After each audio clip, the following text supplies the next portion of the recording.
Okay, so for today I have an actual sand table set up for some Pacific beach landing, circa World War II. Some year, sometime, not anything specific, just running a scenario. Just generally Marines taking a beach and the Japanese trying to hold them off. So what we have here is we have a Marine infantry battalion just off the island here. We have our little seawall. That's to block any vehicles. And then we have some severely destroyed terrain with naval bombardment. And then we have Japanese dug in with obstacles and machine gun bunkers set up periodically through the jungle here. And then back here in this area, we have the Japanese COC for their battalion set up in the rear. So how I'm running this is 1 inch equals about 25 meters, which means each of these bases is equal to a squad. The rules or the Army list don't really have anything for the Japanese, and so I just kind of had to make up my own for that. I had them pretty similar to the Marines, but with a little less firepower, just because a lot of their squads still had the bolt-action weapons for the general Imperial Japanese Army. If I was fighting like the SNLF or paratroopers or something like that, they probably have a little bit higher firepower, but they have just a little bit less. But with that, we'll kick right into it. So there's 3 focuses for this video. The first being Amphibious Assault, second being indirect fire, and the third being airstrikes. And what better time to do it than with a Marine assault on a beach in the Pacific. So because I'm running these, it's kind of like a 1-to-1 with these LVTs. Looking historically, they carried about a squad. So I know there's certain things that the rule book says, but for this scenario, we're going to have them carrying 1 squad each. These Higgins boats are going to be carrying, they can carry 2, and because these machine gunners below here, I don't know if you can see those, maybe, there we go. These machine gunners count for half, and so I've got a squad with both machine gun squads here, and then I have a squad here with the mortar section located back here. So with an amphibious assault, as the player or leader for that team, you've got to really take into account what assets you want to put on the deck first, and what's actually going to make the money for you with that. So with these, I've got these all lined out, and this is going to be the same for every company. Every company commander's decided to do this. In general, what we're thinking is, see if I can move the camera up here, to generally focus on moving this way, and then hoping that we can roll some good dice to get our vehicles over that beach wall, but we'll see what we can do.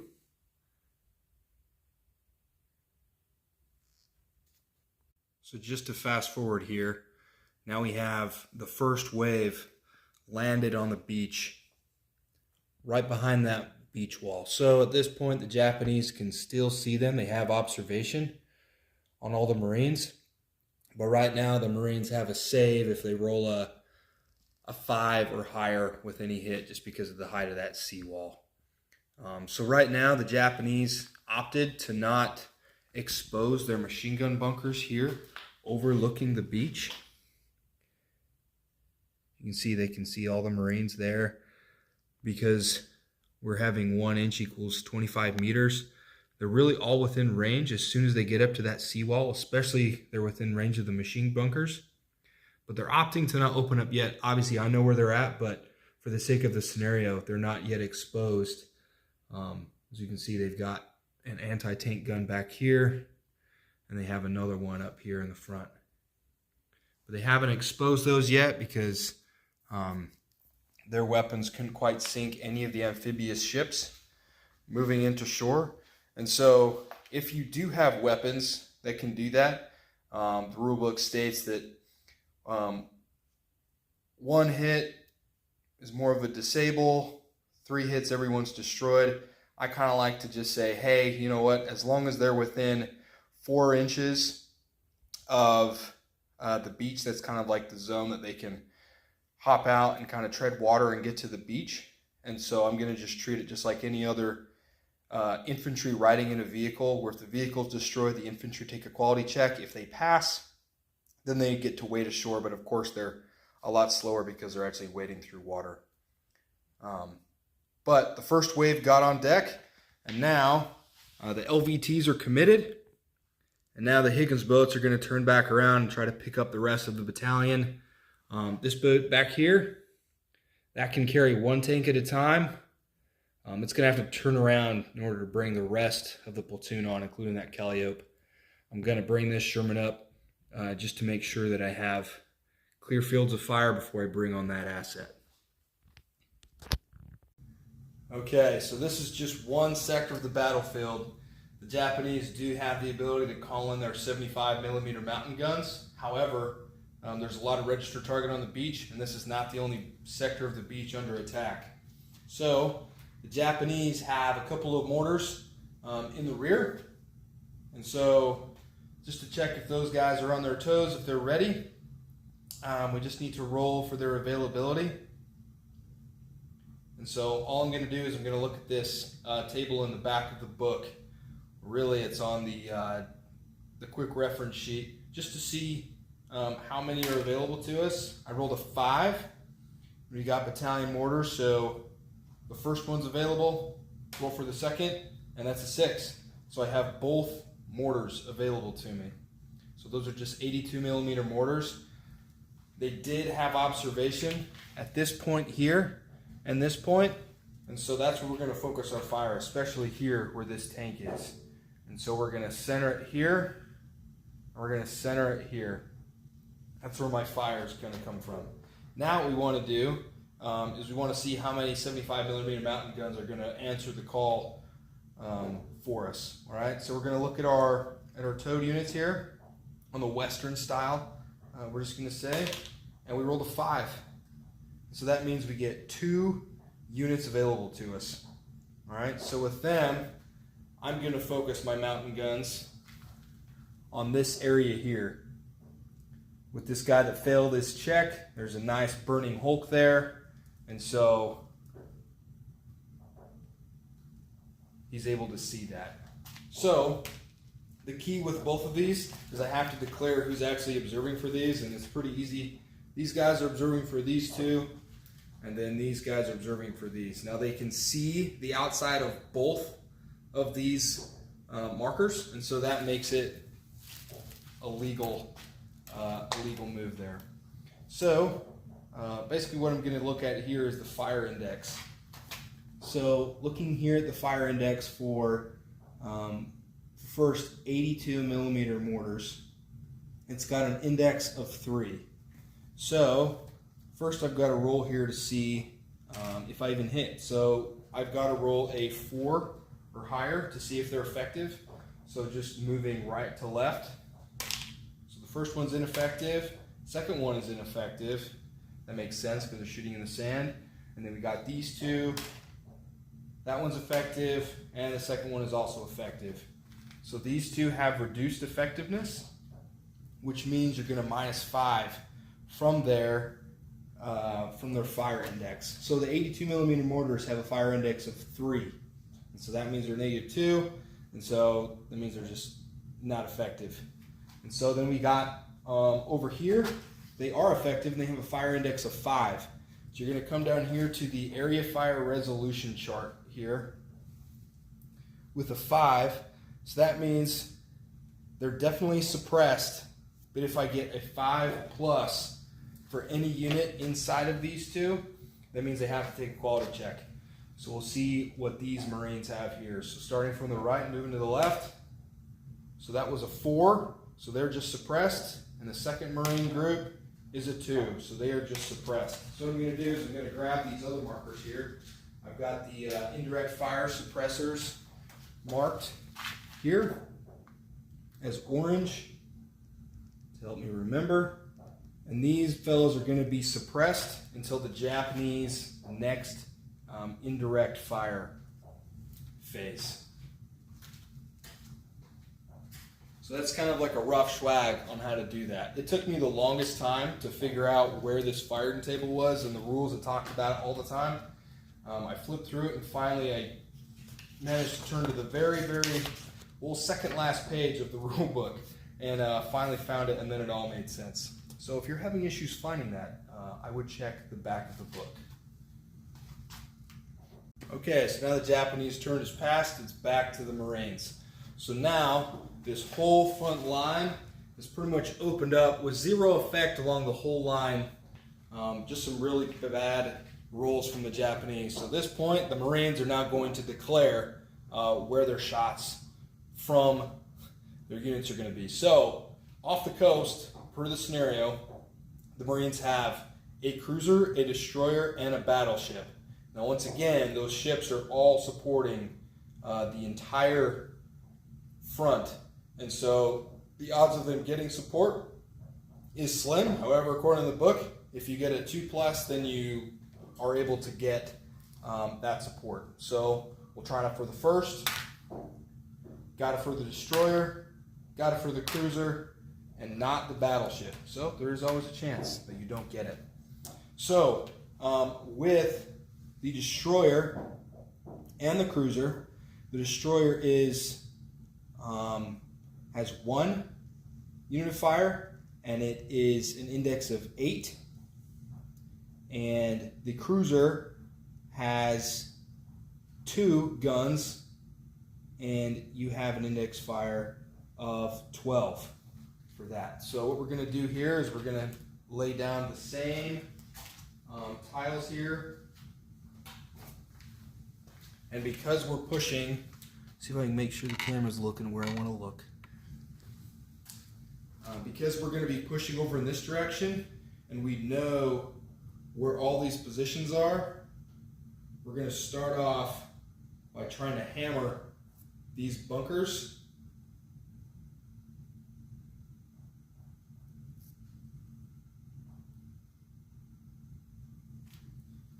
For our very first attempt here. And then what we're going to do is we're just going to attempt to use our 60s to lay some kind of a smoke screen right here to set conditions for this company to move up and engage here. So with the smoke, they're a company asset. I'm just going to say we have them. All we got to do is just roll a 4 higher for each, just to see if we're able to get that fire laid down. So the first, we roll a 6, so they're effective. So I'm just going to go ahead and put that down.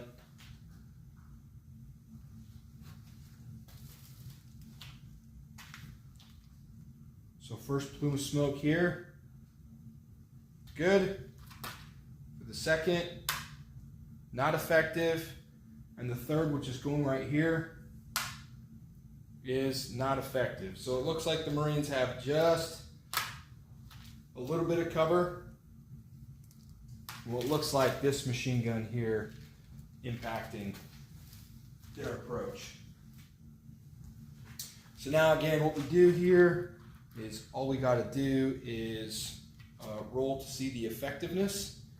So for these 3, starting from left to right, first one is reduced effectiveness, second one's reduced, and the third one is reduced here. So not a whole lot of effect, but that makes sense because they're all dug in anyway. So what that does is that minus is 5 from all of these shots. So what we have here is for the destroyer, because it had an initial index of 8, then we had to take away 5. It now has an index of 3. So I got to get a 6+ to get a quality check on that squad that is touching. Rolled a 3. So it's just a suppressed from them. From the 2 with 12 minus 5, that's 7. So looking at 7, I have to get a 4+ to get a quality check. We'll start from the right. Got a 2, reduced, or ineffective, and then a 6. but because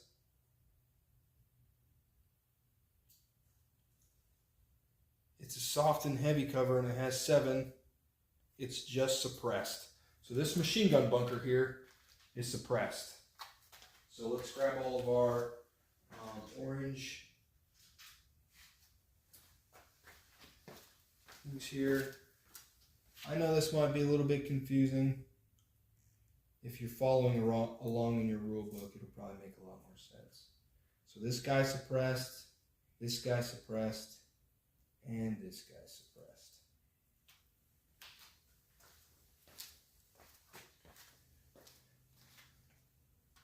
So far pretty good effects, right? So that's all of the indirect fire. So right now, kind of the situation that we have on the deck is we have the whole Marine line. They're pretty much behind cover here. We have 1 LVT destroyed and 1 Sherman suppressed. However, they have a pretty good approach moving up now in their movement phase. And that's before I'm going over their air strike. We have smoke here. So this bunker can't see them because we have a little bit of a hill there. However, this machine gun bunker here is still able to affect whatever company moving up here. So they're going to have to look out for that. So our little radio operator here realized that he gets his guidance from the company commander. And now we're going to go through how to conduct an airstrike and see if we can get a Corsair in the fight. Okay, so as a general rule of thumb, your aircraft arrives and is willing to help on a 3+. If you have air superiority, you get a +1, and if it's a dedicated ground attack, then you get a +1. A Corsair is a ground attack, and at this phase of the war, we definitely have air superiority, if not pretty well uncontested, except for maybe some anti-aircraft weapons and some Zeros that might fly in. So at this point, we just really have to get a 3+ with those 2 bonuses. So we rolled a 2, +2 is 4, so we get our Corsair. So he checks on station, and he has a medium GP bomb, which has a fire index of 15.